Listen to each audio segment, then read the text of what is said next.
سر یہ فرما دیجئے گا کہ جس بات پر آپ احتجاج کر رہے ہیں، دھرنا دے رہے ہیں، اس پر جواب حکومت کا یہ ہے کہ جی پیٹرولیم لیوی جو ہے وہ آئی ایم ایف پروگرام کا لازمی حصہ ہے، بیل آؤٹ پیکیج اور ڈیفالٹ سے بچنے کے لیے لیوی ہماری مجبوری ہے. تو آپ اس بات کو انڈرسٹینڈ کیوں نہیں کر رہے ہیں جو حکومت آپ سے کہہ رہی ہے؟ سر بھائی بات یہ ہے کہ یہ آئی ایم ایف کی ڈیمانڈ ہے کہ لیوی لگائی جائے. کیا آئی ایم ایف نے یہ بھی کہا ہے کہ مریم نواز صاحبہ 11 ارب کا جہاز خریدے؟ کیا آئی ایم ایف نے یہ بھی کہا ہے کہ سینٹ چیئرمین 9 کروڑ کی گاڑی خریدے؟ کیا آئی ایم ایف نے یہ بھی کہا ہے کہ ان سارے حکمرانوں کو، اس بیوروکریسی کو 380 ارب روپے کا مفت پٹرول دیا جائے؟ 10 کروڑ افراد خطے غربت سے نجی زندگی گزار رہے ہیں، اور آپ کہہ رہے ہیں کہ آئی ایم ایف جو ہے وہ آئی ایم ایف کے کہنے پر ہم نے یہ کیا ہے. حکمرانوں کے لیے شرم سے ڈوب جانے کا مقام ہے. منیم صاحب، یہ جو پھر آپ احتجاج کر رہے ہیں، دھرنے دے رہے ہیں، یہ پیٹرولیم مصنوعات کی قیمتوں کو لے کر نہیں ہے، لیوی کو لے کر نہیں ہے. آپ حکومت کے جو اپنے اخراجات ہیں جن کو آپ شاہانہ خرچ قرار دے رہے ہیں، جہاز لیا گیا، جس طرح سے 9 کروڑ کی گاڑیاں خریدی گئیں، اربوں روپے کا پیٹرول جا رہا ہے، یہ اس کے خلاف ہے. تو اب حکومت ایسا کیا کرے کہ آپ یہ دھرنا، یہ احتجاج ختم کر دیں؟ ظاہر جہاز تو واپس نہیں ہو رہا ہوگا، جو پیٹرول جا رہا ہے وہ بھی واپس نہیں ہو رہا ہوگا، جو گاڑیاں خریدی ہیں وہ بھی واپس نہیں ہوں گی. حکومت یہ کرے کہ پیٹرولیم لیوی فوری طور پہ واپس لے اور کہے کہ یہ پاکستان کے 25 کروڑ عوام کی آواز ہے، ہمیں اس سے کم کوئی چیز قبول نہیں ہے. آپ آئی ایم ایف سے بات کریں، آپ کی ریسپانسبلٹی ہے، آپ آئی ایم ایف کے بعد گئے. ایک غریب آدمی جس کی تنخواہ 43، آپ نے بیسک تنخواہ 43,000 روپے جس کی تنخواہ مقرر کی ہوئی ہے، جو 2 وقت کی روٹی کے لیے محتاج بنا ہوا ہے، جو اپنے بچوں کو پڑھا نہیں سکتا، جو کرایہ ادا نہیں کر سکتا، جو بجلی کے بل ادا نہیں کر سکتا، آپ اس سے مطالبہ کریں گے؟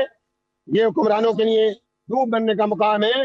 یہ فوری طور پہ پیٹرولیم لیوی جو بھتہ ٹیکس ہے، جو جگہ ٹیکس ہے، جو عوام سے لیا جا رہا ہے، اس کا خاتمہ ہونا چاہیے. ہمیں اس سے کم کوئی مطالبہ منظور نہیں ہے. اگر حکومت آپ کا یہ مطالبہ نہیں مانتی ہے، آپ کے اس دھرنے کو، اس احتجاج کو سیریس نہیں لیتی ہے، پھر کیا لاہ عمل ہے؟ کتنے دن بیٹھیں گے آپ اسی طرح سے سڑکیں بند کیے رکھیں گے؟ کیونکہ ہم تو آئے ہیں آج، جی ہم تو آئے ہیں آج دوسرا دن ہے، ہم بیٹھے ہوئے ہیں.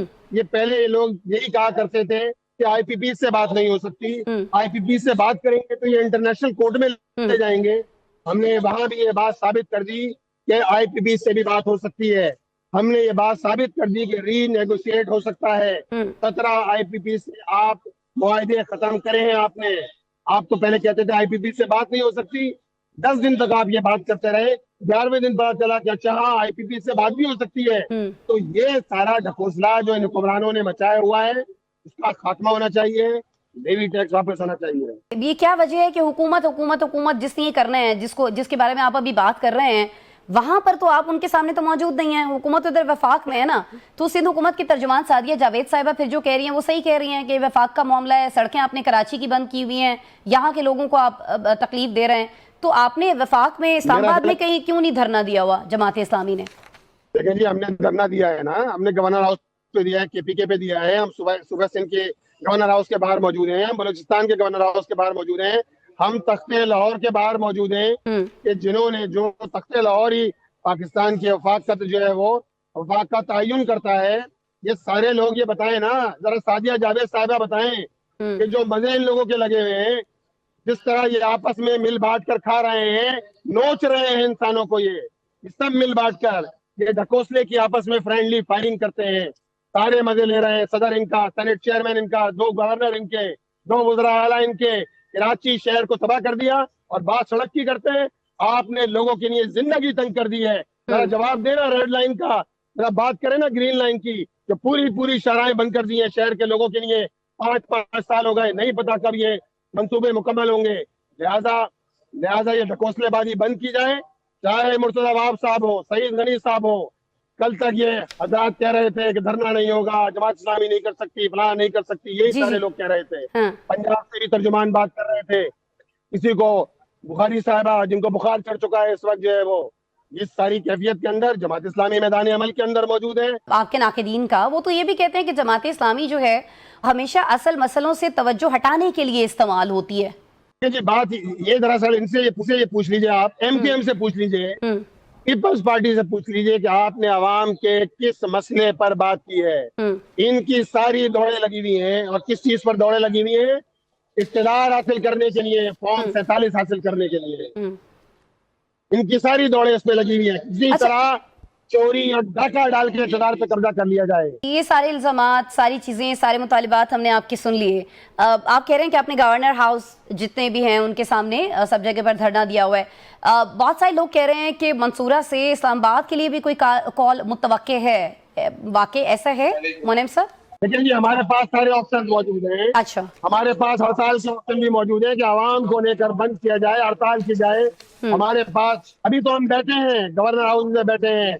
جب ہمارے امیر جماعت فیصلہ کریں گے اس کے مطابق ہم اگلا ایکشن, لائن آف ایکشن کا اعلان کریں گے. یہ سارے آپشن ہمارے پاس موجود ہیں. اسلام آباد جانے کے آپشن بھی موجود ہیں, گورنر ہاؤس بیٹھے ہوئے ہیں, ہڑتال کے آپشن بھی موجود ہیں. اور انشاءاللہ کاروباری برادری کو لے کر, تاجر برادری کو لے کر, صنعت کاروں کو لے کر, عوام کو لے کر انشاءاللہ اپنا مقدمہ لڑیں گے. عوام کا مقدمہ لڑیں گے. اور ہم عوام کے لیے کیا مانگ رہے ہیں؟ جینے کا حق مانگ رہے ہیں. حکومتی سطح پر, کسی بھی سطح پر کوئی آپ سے رابطہ ہوا ہے کہ دھرنے ختم کر دیں, احتجاج ختم کر دیں, بیٹھ کے بات کرتے ہیں, ٹیبل ٹاک کرتے ہیں مونم صاحب؟ لیکن جی مرکزی سطح پہ رابطہ کیا گیا ہے, سننے میں آ رہا ہے, ہمیں بھی سننے میں آ رہا ہے, کمیٹی بنائی گئی ہے مرکزی سطح پر. لیکن اگر یہ کمیٹی سنجیدہ ہے, بات کرے, بیٹھے آ کے عوام کے مسئلے پہ بات کرے. لوگ پٹرول کی قیمتیں بڑھتی ہیں, لوگوں کے لیے زندگی گزارنا مشکل بنا دیا ہے حکمرانوں نے. ٹھیک ہو گیا, آپ کے علم میں یہ بات آئی ہے؟ آئیے بیٹھ کے بات. جی آپ کے علم میں یہ بات آئی ہے کہ کمیٹی بنائی گئی ہے اور آپ اس کمیٹی سے بات کرنے کے لیے تیار ہیں؟ جی ہم پولیٹیکل لوگ ہیں, ہمارے دروازے بات چیت کے لیے کھلے ہوئے ہیں. آپ آئیے, اگر آپ سنجیدہ ہیں تو بات کیجیے, بیٹھیے, عوام کا مسئلہ حل کیجیے.